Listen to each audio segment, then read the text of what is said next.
So, hi fans! So, another day, another coffee, and good life. So, meron na naman tayong delivery bukas. So, piniprepare lang po natin siya. Yan. So, ayusin ko lang yung video natin para maganda ang pag-setup. Yan. Oops, nalaglag. Sorry. Take two.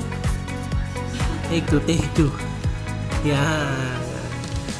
So, pasensya na. So, ayan. So magandang araw ulit, no? So, ako po pala si Maki. So, ito po yung negosyo ko. Vendo machine. So, bago po namin yung dinideliver. So, sa mga client namin, kailangan po sinecheck po namin yan bago po ilabas. So, napaka-importante.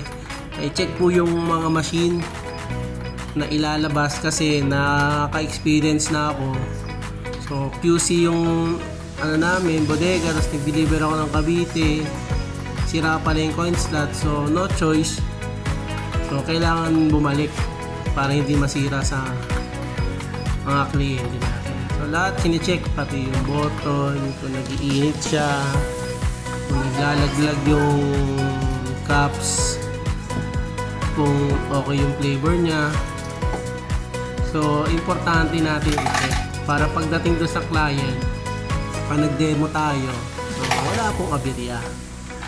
So, at importante, kapag sinabi yung brand new, so brand new yung ibibigay natin.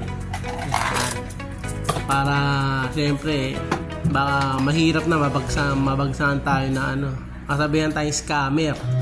So, masakit yun, di ba? So, huwag tayo mangi-scam. So, pag brand new, sabihin natin brand new siya. Pag second hand, sabihin natin second hand kasi maraming lumalabas na syempre sinasabi nila na brand new pero second hand pala. So, kailangan maging maingat tayo sa online transaction. So, yung mga bibila natin ng mga online sites, so kailangan nyo muna siyang tignan, i-investigate nyo muna para hindi kayo ma-scam. So, maraming ang mura pero scam naman. So, importante, cash on delivery. Yun ang pinaka-importante. So, yan. Tinetesting po natin yung lahat sa loob. Yan.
So, dyan po nagtatapos ang ating preparation sa ating coffee bendo machine. So, salamat!